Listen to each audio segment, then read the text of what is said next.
Hello అండి అందరూ ఎలా ఉన్నారు? నేనైతే చాలా బాగున్నాను. మీరు కూడా బాగుండాలని కోరుకుంటున్నాను. Welcome to our channel Navi Sivan multi vlogs. ఈ రోజటి మన వీడియో అయితే fridge deep cleaning. Fridge clean చేయక చాలా డేస్ అయిపోయింది. అందుకోసం అయితే ఈరోజు చేద్దామని ఫిక్స్ అయ్యి ఇంకా స్టార్ట్ చేసేసిన నేను. ముందైతే ఫ్రిడ్జ్లో ఉన్న సామాన్లు అన్నీ తీసేసి బయట అయితే పెట్టిన. ఆ తర్వాత ఫ్రిడ్జ్కున్న ర్యాక్స్ అన్నీ తీసేసి ఇప్పుడైతే క్లీన్ చేస్తున్నా నేను. ఈ ఎండాకాలంలో కిచెన్లో ఒక 10 నిమిషాలు కూడా ఉండలేకపోతున్నాం ఆ వేడికి.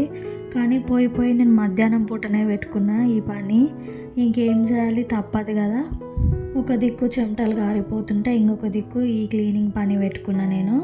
ఈ ఫ్రిడ్జ్ని నేను ఎప్పుడు క్లీన్ చేసినానో కూడా నాకు గుర్తులేదు. చాలా డేస్ అయిపోయింది. చేద్దాం అనుకుంటున్నా, అది అట్లనే అయిపోతుంది. అందుకే ఈరోజు ఫిక్స్ అయ్యి ఖచ్చితంగా క్లీన్ చేయాలని చెప్పి ఈరోజు ఈ పని అయితే పెట్టుకున్నా. ఆ ఫ్రిడ్జ్లో ర్యాక్స్లలో వేసే షీట్స్ అవి నేను మీషోలో తీసుకున్నా. అవి తీసుకొని కూడా చాలా డేస్ అయింది. మంచిగా ఉన్నాయి. ఏమన్నా కర్రీస్ ఏమన్నా చల్లిపోయినా కూడా ఖరాబ్ కాకుండా వాటి మీదనే పడితే అవి తీసి క్లీన్ చేసుకోవచ్చు మనము. అవి కాంబో టైప్ కూడా వస్తాయి. ఒకటి ఫ్రిడ్జ్ హ్యాండిల్, ఇంకొకటి ఫ్రిడ్జ్ మీద వేసే షీట్, లోపల వేసే షీట్స్ కూడా అన్నీ కలిపి కాంబో లాగా వస్తాయి. తక్కువ ప్రైస్కే వస్తాయి. చాలా బాగున్నాయి కూడా.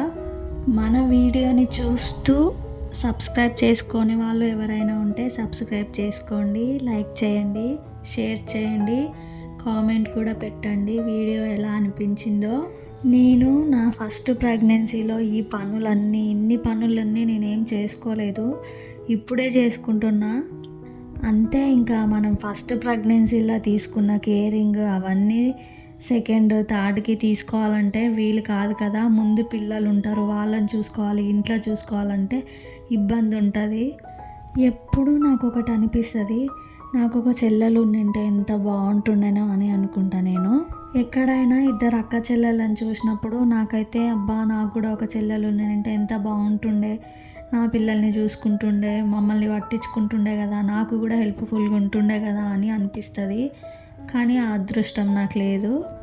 తమ్ముడు అయితే ఉన్నాడు, కానీ వాడు బయట పనులు చూసుకోవడానికే అయిపోతుంది కదా. బాయ్స్ ఇంట్లో ఎనీ టైం ఉండరు కదా. ఒక చెల్లెలు ఒక తమ్ముడు ఉంటే ఎంత బాగుంటుంది కదా. ఇద్దరు ఒకరేమో బయట చూసుకుంటారు, ఒకరేమో ఇంట్లో చూసుకుంటారు. ఎన్నో అనుకుంటాం, అన్నీ జరగాలని రూల్ ఏం లేదు కదా. ఇప్పుడు మన వీడియో విషయానికి వస్తే అవన్నీ ర్యాక్స్ అన్నీ తోమి బయట ఎండకైతే పెట్టేసిన. ఆ తర్వాత ఇంట్లోకి వచ్చి ఇంకా ఫ్రిడ్జ్ని అయితే మొత్తం తడి బట్ట పెట్టి క్లీన్ చేసుకుంటున్నా. ఇక్కడ వీడియోలో చూస్తుంటే దుమ్ము అంత కనిపించట్లేదు, కానీ నాకైతే చాలానే ఉందనిపించింది.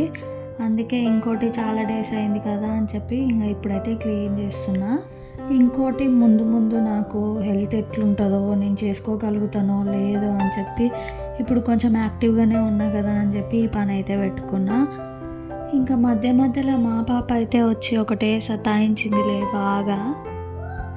ఇంకా అదొకటి ఇదొకటి చెప్పుకుంటా, ఆమెని సంజాయించుకుంటా, ఇంకా ఏదో ఒకటి తినడానికి ఇచ్చుకుంటా అట్లా మేనేజ్ చేసుకున్నా, అట్లా క్లీన్ చేసుకున్నా ఫ్రిడ్జ్ క్లీన్. ఈ మధ్య ఎందుకో డీప్ ఫ్రిడ్జ్లో ఊకనే గడ్డ కట్టిపోతుంది. డీప్ ఫ్రిడ్జ్ వాల్యూమ్ 2 మీదనే పెడుతున్నా, అయినా కానీ అది గడ్డ కట్టేస్తుంది ఎందుకో మరి. ఎప్పుడు 1 మీద పెట్టేదాన్ని, ఇప్పుడు ఇంకా ఎండాకాలం స్టార్ట్ అయింది కదా అని చెప్పి 2 మీద పెడుతున్నా. 2 మీద పెట్టాక కూడా అది డీప్ ఫ్రిడ్జ్ మొత్తం గడ్డ కట్టేస్తుంది. అమ్మయ్య, ఇప్పుడైతే ఫ్రిడ్జ్ క్లీనింగ్ అయిపోయింది మొత్తము. ఇంకా కడిగిన ర్యాక్స్ అన్నీ తీసుకొచ్చి లోపలైతే పెడుతున్నా. లోపల పెట్టినాక ఇంకా బయట ఉన్న సామాన్ మొత్తం ఫ్రిడ్జ్ లోపల అయితే సర్దుకోవాలి. అయితే ఇక్కడ ఒక ఇన్సిడెంట్ ఏమైందంటే, నేను బయట కెమెరా పెట్టి లోపల నేనుండి వీడియో తీస్తున్నా. మేముండేది పైన కాబట్టి కింద ఉన్న ఇంటి వాళ్ళకి నేను వాళ్ళని వీడియో తీస్తున్నా అని అనుకున్నారో ఏమో. అయితే వాళ్ళ పాప మీది కొరుకొచ్చింది. ఎప్పుడూ అట్లా పెట్టలేదు, ఈరోజే ఫస్ట్ టైం పెట్టిన బయట కెమెరా. అందుకు వాళ్ళు ఏమనుకున్నారో ఏమో, నా దిక్కే చూస్తున్నారు, మా ఇంటి దిక్కే చూస్తున్నారు మళ్ళీ. అయితే వాళ్ళ పాప మీదికి వచ్చింది. వచ్చినాక నేను అడిగిన, ఏమైందిరా అట్లా చూస్తున్నారు మీ మమ్మీ వాళ్ళు, నేను మిమ్మల్ని ఏమన్నా వీడియో తీస్తున్నా అని అనుకున్నారా అని అడిగిన. అయితే ఆ పాప ఉండి, ఏం లేదు అక్క, ఏం లేదు, ఏం చేస్తున్నావు అని చెప్పి చూద్దామని వచ్చిన, కుట్టు కోసం వచ్చిన అని చెప్తుంది. కానీ నాకు వాళ్ళు మాట్లాడుకునేది, వాళ్ళు చూసేది చూస్తే నాకు నిజంగానే వాళ్ళు అట్లా అనుకున్నారని అనిపించింది. కొంచెం నాకే ఎట్లనో అనిపించింది. ఇంకా తర్వాత సర్లే ఎవరు ఏదనుకుంటే నాకెందుకు, నా పని ముఖ్యం కదా అనుకొని ఇంకా లైట్ తీసుకున్నా. నేను ఫ్రిడ్జ్లో ర్యాక్స్ అయితే పెట్టేసిన, వాటి మీద షీట్స్ కూడా వేసేసిన. ఇంకా సైడ్కి మిగతా సామాన్లు ఉంటే అవి పెట్టేస్తున్నా. ఇప్పుడు నేను బయట పెట్టేది చాలా తక్కువ, ఎందుకంటే ఇంతకుముందు పప్పులు, మినపప్పు కానీ కందిపప్పు కానీ ఏవైనా సరే బయట పెడితే తొందరగా పురుగు వచ్చేస్తుండే. అందుకని ఓన్లీ నీరుపొడి, పసుపు, ఉప్పు, చక్కెర, చాయపత్తి ఇవి తప్పించి ఇంకా మిగతావన్నీ నేను ఫ్రిడ్జ్లోనే పెడతా. మెయిన్గా పప్పులు అయితే అస్సలు బయట పెట్టను. కందిపప్పు కానీ, పెసరపప్పు కానీ, మినపప్పు కానీ, రవ్వ, ఇంకా ఇవన్నీ నేను ఫ్రిడ్జ్లోనే పెడతా. అట్లనే వాటితో పాటు చింతపండు కూడా పెడతా ఫ్రిడ్జ్లోనే. ఇంకా ఏవైనా పిండిలు ఉన్నా కానీ, గోధుమ పిండి కానీ, శనగపిండి కానీ, డ్రై ఫ్రూట్స్ కానీ ఇవేవి కూడా బయట పెట్టను, అన్నీ లోపలనే పెట్టేస్తా.